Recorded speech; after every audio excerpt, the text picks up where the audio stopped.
What's up everyone, it's Reality and welcome back to my channel. Today's video is really fun because we're going to be looking at a different side of hair health that you probably haven't thought about before. If you're new here, my name is Reality. This is my YouTube channel where I talk about wellness, ambition, and beauty. Go ahead and hit that subscribe button so you can be subscribed to see more content. Just so you have an understanding of kind of what my hair has looked like in the past, I'm going to post some pictures of my dry, brittle hair. Like, my hair has been so dry and brittle in the past. So about a year ago, I really started changing my diet to see what I could do to improve the health of my hair. And I have found that these things really worked for me, but I do want to let you know that just like anything else, it's not something that's going to happen overnight, period. This is something that you have to adapt and just really practice and become as consistent as possible. But if you do that, you will definitely see results. And my hair is starting to get a lot healthier. I mean, just having curls that are defined and it being easy to define my curls lets me know that I'm really on track. And I've made a lot of progress. Let's just be honest, you guys, fast food and soda doesn't have any nutritional value at all. Let's look at what actual foods our hair is going to benefit from. Protein. If the word keratin sounds familiar, that's because that is a protein that your hair is made of. Consuming more protein actually helps strengthen the hair because that protein can be used as keratin. I prefer getting my protein from food. So you can get protein from a supplement, but let's talk about food first. I like to use salmon as a direct source of my protein because salmon has a high protein content. But if you're allergic to fish, that's okay because there's other meats that you can eat, like chicken. And obviously, if you're a vegetarian, then you can have things like beans and lentils have a high source of protein. And I like to have salmon at least once a week, even twice a week sometimes, just depending on how I feel. If you're into doing supplemental protein, just be a little more picky about the brands that you're buying your protein from. So whey protein probably isn't the best option to get your protein because whey is cheese. So you're really consuming a lot of dairy and that has a negative impact on your body. That's why a lot of people are lactose intolerant because I don't think that dairy is the best thing to be consuming consistently. Personally, I don't eat a lot of dairy.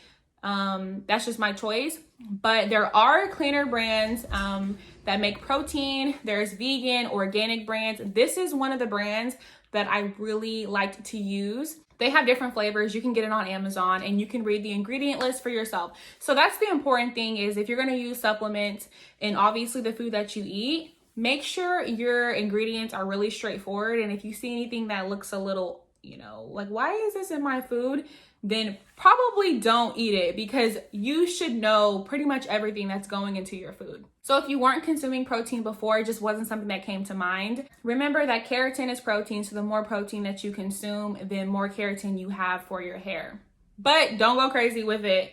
It's all about balance. So just find a good source of protein that you like and go from there. Next is vitamins. Vitamins are obviously really important for the optimal health of our body, but there are a couple of vitamins that really contribute to hair health.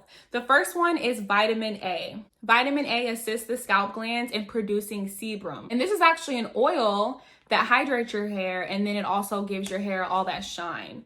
Where can we get vitamin A from? Really good question. So you can get vitamin A from specific vegetables. Really dark leafy green vegetables are great for vitamin A. So spinach, for example, I love spinach. It really goes great with any breakfast meal. And then you can also put it in smoothies and you can also eat it for dinner. Like, spinach is just one of the best direct sources for vitamin A. But there is another vegetable that actually has a higher vitamin A content, and this is kale. Kale is a cruciferous vegetable. Those are vegetables like broccoli and cauliflower. And these vegetables altogether are a really good source of phytonutrients, which just help your body fight inflammation. So people already love cruciferous vegetables for their anti-inflammation properties. So the next time that you're at the grocery store, make sure to grab a bag of kale, a bag of spinach. Look up some different recipes that you can use so you don't get tired of cooking kale and spinach. There's so many ways that you can use it.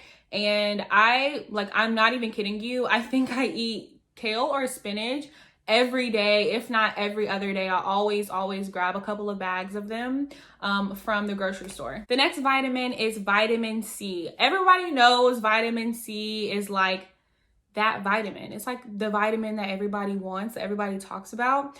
But it does have a lot of assistance in helping your hair. Outside of the many different spectacular things that vitamin C does for your body, it also increases the production of collagen. Collagen, I know you remember that word, you know what collagen is. That's because collagen helps with skin elasticity. So collagen is actually a protein, but I don't want that to confuse you. Keratin is a protein and collagen is a protein. Vitamin C increases the production of collagen and vitamin A increases the production of keratin. So if we get more of our vitamins that help produce the proteins that we need, then that helps our hair. And actually, as we age, the production of keratin and collagen in our body decreases. So that's why whenever I was younger, I was having a lot more hair growth and my hair was just healthy, no matter really what I ate or what I did. So as we get older, we have to make sure that we implement more of these vitamins that are going to help ultimately synthesize these proteins that we need in our body. We know that collagen is important for skin elasticity and strengthening the skin, but why is it important for your hair? So because collagen helps your skin, it also helps the skin that contains your hair roots. So this can prevent things like follicle damage. And if that's where your hair is growing from, then ultimately the hair that's coming out of that follicle is not going to be healthy. So if we ultimately consume more vitamin C, we will have higher collagen production. And then the hair that starts growing from our scalp will be healthy because we're going to have healthy hair follicles. Good thing that we already talked about cruciferous vegetables for vitamin A, because these same vegetables are also high in vitamin C. So you get a 2-for-1 special whenever you're eating your broccoli, your kale, and your cauliflower, because you're helping your hair from both ways. Spinach also has high vitamin C content. So thank goodness we're eating a lot of spinach, because we're also helping add vitamin C into our bodies as well. You can also take supplemental vitamins like a lot of people do. I personally like to take supplemental vitamins, and just make sure, like with the protein, that you find a really good natural supplemental brand. If you're someone that needs a doctor to tell you what to do, then obviously you should consult your doctor before you consume vitamin C or decide on a brand. Those are the foods that I have been consuming a lot lately for the past year, that my diet was like so lacking. And honestly, I'm just really happy with the changes that I've seen. But you know, just a reminder that any work that you do internally, like I said, it's not overnight change. This is going to take a while.